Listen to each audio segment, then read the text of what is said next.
Aujourd'hui, ce que je voudrais que nous étudions est le lieu de culte. Vous savez que le lieu de culte, c'est un lieu sacré. Pour cela, nous devons faire tout pour ne pas le profaner. J'ai vu maintenant au sein de l'AEBC, on a un problème. C'est pas seulement ici, mais toutes les églises de l'AEBC, on ne considère pas les lieux de culte comme il se doit. Le premier point que nous allons étudier aujourd'hui, l'importance des lieux de culte.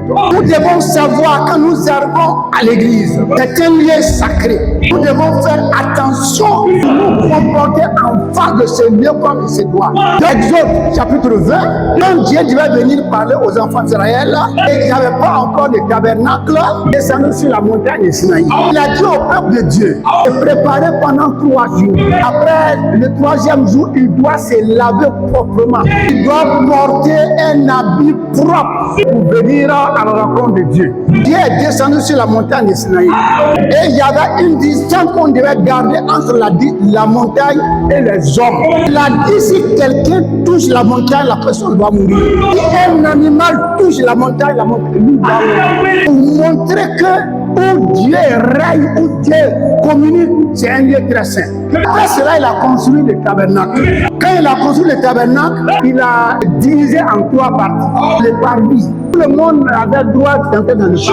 Les païens qu'ils ont convertis et pour rentrer dans le parvis. Après cela, il y a les lieux saints, les lieux saints. Les lieux saints, seulement les sacrificateurs qui rentraient là pour faire les sacrifices. Les autres n'avaient pas accès à ces lieux saints. Ils rentraient là-bas, ils mouraient. Il y a un lieu, on appelle ça le lieu très saint. Le lieu très saint. Les souverains sacrificateurs qui rentraient là-bas, une seule fois par an. Une seule fois par an, il va rentrer là-bas pour faire les sacrifices annuels. Et quand il doit rentrer, il doit faire un sacrifice pour lui-même. Pour ses pardons, il va faire un sacrifice pour le peuple. Quand il va rentrer, on va attacher une corde sur son pied, une cloche.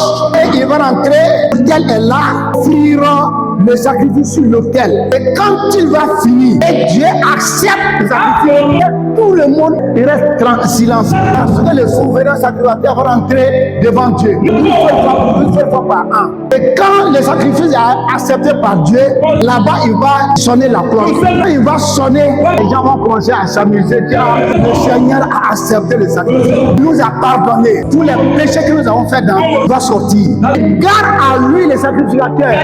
Il n'est pas saint. S'il vit dans le péché, il est rentré là-bas, il va mourir. La corde qu'il a attachée sur son pied, à cette corde-là, ils vont les faire sortir. C'est le lieu saint de Dieu. Et un jour, le lieu très saint dont je parle, le lieu saint dont je parle, il y a des sacrificateurs un jour qui ont pris le feu pour rentrer là-bas.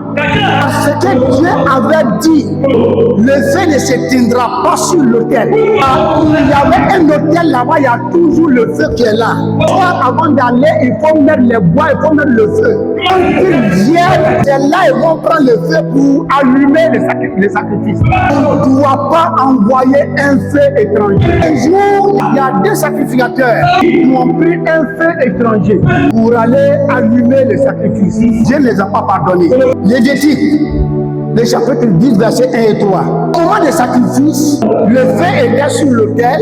Au lieu que ces enfants prennent ça pour allumer le parfum, ils ont envoyé un feu étranger. Dans le tabernacle, un feu qui est sorti de Dieu là-bas. Et le feu les a consumés. Ils sont morts. Ils sont morts sur place. Et Dieu a dit à Moïse, faut dire à Aaron de ne pas se fâcher, de ne pas faire deuil, à ce que je ne suis pas glorifié par tes enfants. Donc, cela est resté dans la tête de tout le monde. Ils ont compris que nous devons, quand on vient en présence de Dieu, on doit faire attention. On ne doit pas affreiner les lois de Dieu. Si nous désobéissons les lois de Dieu, on est en danger. Dans l'Ancien Testament, peut-être dans l'Ancien Testament, quand Salomon a construit le temple, il a divisé aussi en 3 parties. Quand Jérubbabel a construit, il a fait en 3 temps.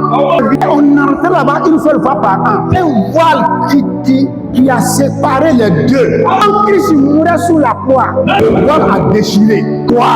Cela veut dire qu'on peut s'approcher de Dieu. Nous, les chrétiens, peuvent s'approcher de Dieu. Plus un Dieu saint seulement pour les sacrificateurs. On peut parler à Dieu. Et nous devons nous approcher de Dieu de la façon que Dieu le veut. Quand je dis, il faut qu'au sein de l'AMSI, commençons à respecter nos lieux de culte.